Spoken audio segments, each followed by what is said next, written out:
Multiplication is the operation used to bring amounts of equal size together. For example, there are 10 flowers. Each flower has 6 petals. How many petals are there in all? With multiplication, we can write 10 times 6 equals 60. The numbers we are multiplying together are called factors. The answer is called the product. Multiplication has several very useful properties. The first is the commutative property.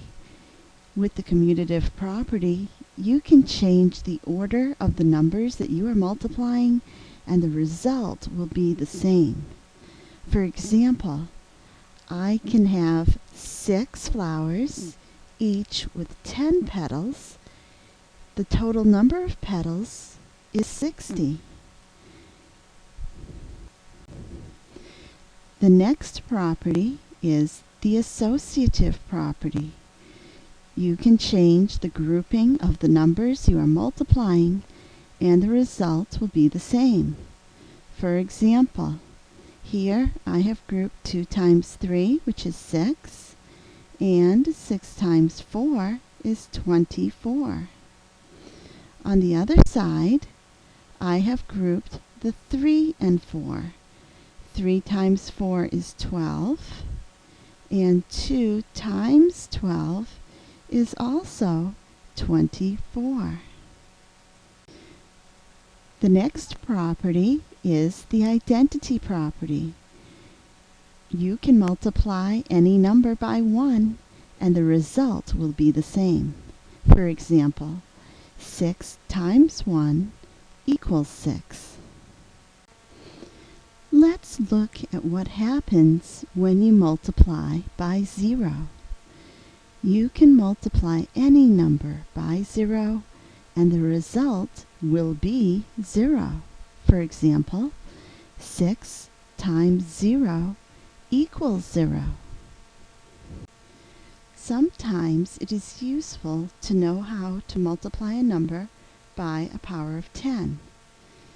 Move the decimal point one place to the right for each 0 in the power of 10.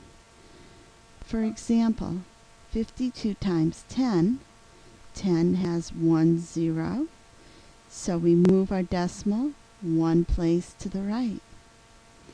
52 times 100, 100 has 2 zeros. We move our decimal 2 places to the right. 52 times 1,000, 1,000 has 3 zeros, so we move our decimal 3 places to the right. 52 times 10,000, 10,000 has 4 zeros. We move our decimal 4 places to the right. Let's begin multiplying whole numbers together. First, line up both numbers vertically by their place value. Although this is not absolutely necessary, it will help us to keep our work more organized and more accurate. Next, we will multiply each digit in the second factor by each digit in the first factor. Beginning with the digit furthest to the right, 2 times 3 is 6. 2 times 1 is 2. Now that we are done multiplying by the digit in the first column, we will go to the second column. Place your answer beginning in the same column as the digit that you are multiplying by. 1 times 3 is 3. 1 times 1 is 1. Lastly, we will add the partial products together to get our final answer. 6. 2 plus 3 is 5. And 1. 156 is our final answer.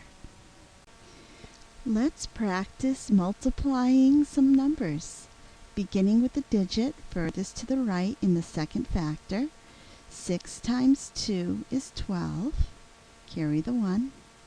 6 times 4 is 24, plus 1 is 25. Carry the 2.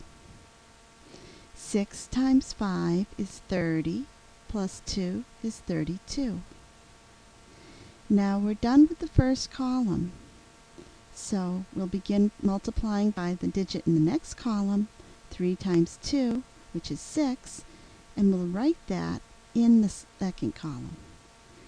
3 times 2 is 6.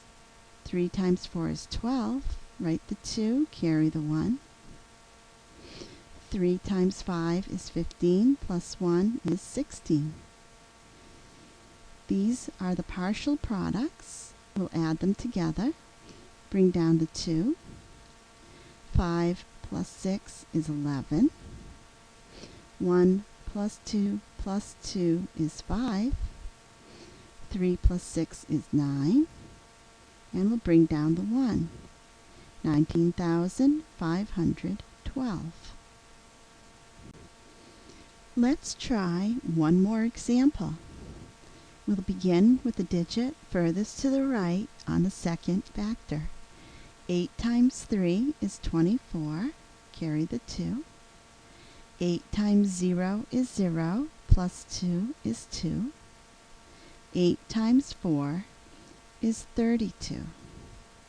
We're done with the number in the first column.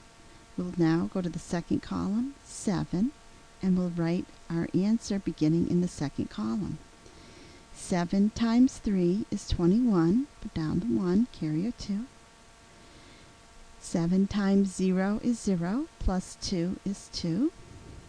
7 times 4 is 28. We're done with the number in the second column. Now we'll move to the third column, and we'll write our answer beginning in the third column. 1 times 3 is 3. 1 times 0 is 0. 1 times 4 is 4. These are the partial products. We'll add together. Bring down the 4. 2 plus 1 is 3. 2 plus 2 plus 3 is 7. 3 plus 8 is 11. 1 plus 2 plus 4 is 7. 71,734.